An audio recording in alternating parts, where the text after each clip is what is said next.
Week 3, STEM News Nexus at UCLA blog of preprints and new publications read about the following discoveries. Hi everyone, today I'm going to be talking about the decreasing biodiversity in China.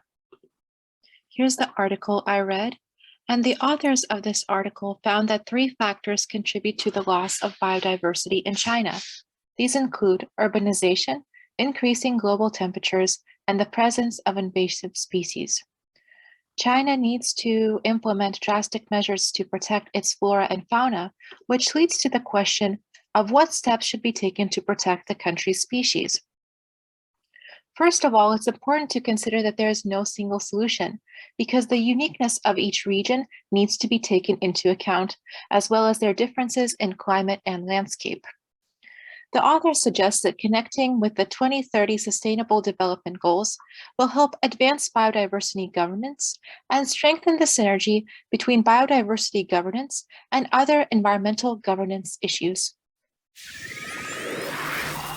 Researchers posted this preprint on bioRxiv on January 21st of 2022 because they observed how many different things contribute to the pathogenesis of non-alcoholic fatty liver disease, or NASH, but the underlying molecular mechanisms are not well understood.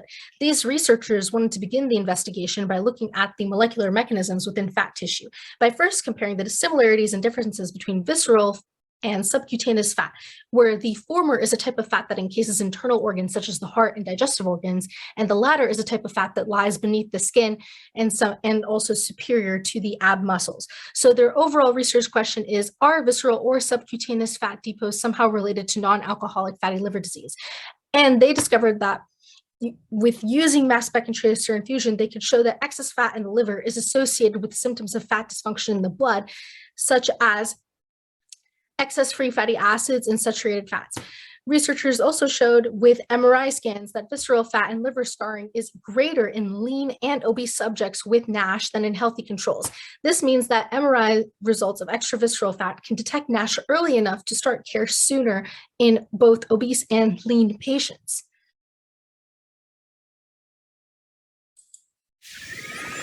So I'm going to be talking about the reverse genetics approach with the help of SNX13. So the majority of the cholesterol used by cells originate from the outside, and then they are transferred to the lysosomes, where it is dispersed to various intracellular compartments. So what mechanisms are responsible for cholesterol exiting the lysosomes and being transported to the ER and the membrane? So CRISP or CAS9 type genetic screenings used with NPCI protein blocker help discover cell components that may export cholesterol in a parallel manner to this transporter. So under these conditions, SNX13 knockout prevented transport of cholesterol. So therefore, ironically, SNX13 helps cholesterol export from the lysosome. Okay, so we're closing with our rapid fire section. There was a new muscle layer discovered in the jaw. Human allogenic natural killer cells and latency reverser SUW133 protein nearly reduced all HIV when injected into mice. Adding people of non-European ancestry to genome-wide meta-analysis enhanced polygenic analysis of lipolysis characteristics. There are new computational methods to identify time points of speciation with greater certainty, and maclolacin is effective at removing antibiotic-resistant MCR1 positive gram-negative bacteria. Here are our references for this week. And I hope you have a great week 4. We are an undergraduate student organization at UCLA, and we are just really passionate about research. We're really just trying to squeeze in that extra article published within the last 4 weeks that has nothing to do with our exams, research, or fellowship applications. We are actively looking for faculty members to help us interpret the data and learn about different lab techniques. So if you're interested, please email us at stemnewsnexus@ucla.edu. And if you're an undergraduate that's interested in joining us, you can find our application on our linktree/STEMnewsNexus. So the purpose of our organization is to make these scientific discoveries more accessible. As mentioned, we are constantly reading papers for something, an exam or a grant or a research project, but we're never just looking at the plethora of science that's just growing each day.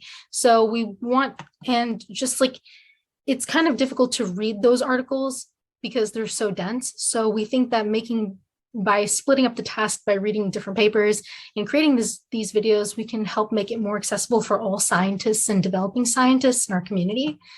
And so the structure of this is that we have different slides summarizing our blog posts that we will publish on stemnewsnexus.com, but our release date is to be announced.